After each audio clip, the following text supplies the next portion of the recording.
What's going on, y'all? I hope y'all day is blessed. I hope y'all enjoyed y'all weekend with your family, with the Lord. I just hope everything been good, and I hope if the enemy got any plans against you, that they all be canceled. Today I want to talk about spiritual warfare. Spiritual warfare it's very complicated, and it can happen in so many different forms. You know what I'm saying? So it's good for you to have that discernment and learn and pray to the Lord to give you that discernment. Sometimes we don't know when spiritual warfare is going on. Sometimes it might just be ourselves fighting ourselves also. But I'm gonna just explain a couple different scenarios of spiritual warfare. Like, for instance, say you at a house, or you at home, your own house, and you got multiple people in your house, and you see multiple people. It might not be necessary towards you, but it might be a whole bunch of people fighting each other inside the house. Like arguing amongst each other. And you sitting there tripping out like, what is going on? Spiritual warfare. Let's say you go to work. You go to work and everybody's against you. You know what I'm saying? You ain't did nothing to nobody, but everybody is tripping on you. You know what I'm saying? Or everybody's trying to get you to step out of that obedience that you've been working on. Spiritual warfare. There's other spiritual warfare. If you are in a good mood, and then all of a sudden your spirit feel unheavy. Spiritual warfare.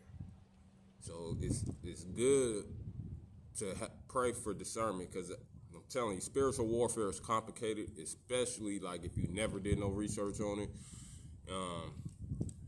Do your research on spiritual warfare, because it can come in many forms, and you have to be sharp. You have to know when you're in spiritual warfare. You know what I'm saying? And prayer.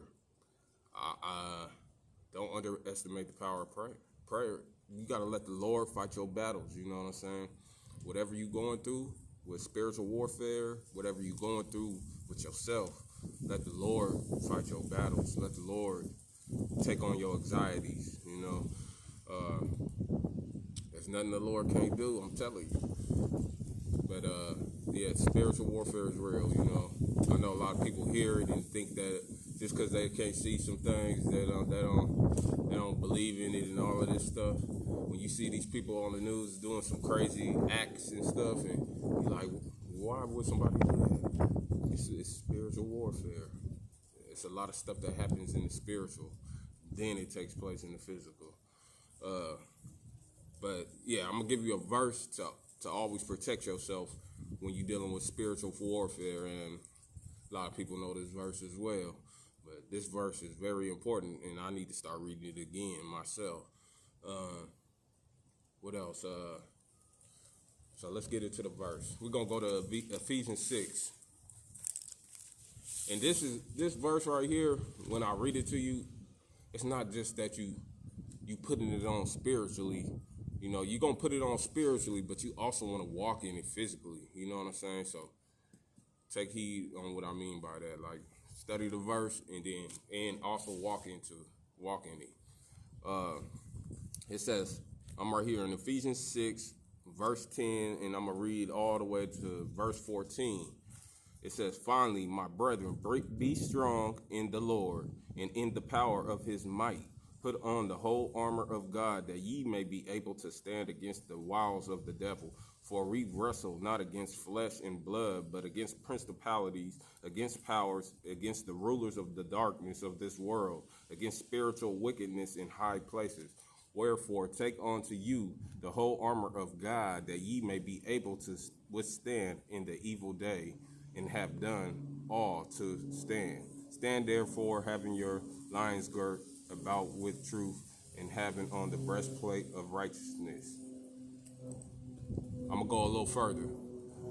And your feet show with the preparation of the gospel of peace. Above all, taking the shield of faith, wherewith ye shall be able to quench all the fiery darts of the wicked. That's all the way to verse 16. Make sure you it's a good verse to read daily, for real. Read that when you wake up. Pray. Always pray for protection over yourself, over your family, and keep your eyes sharp. Make sure you discern this stuff. We got this pagan holiday coming up, and people like to do these rituals, and then they wait for this day to do some stuff. Make their little enchantments against us and stuff. So, stay sharp out there. Y'all stay blessed.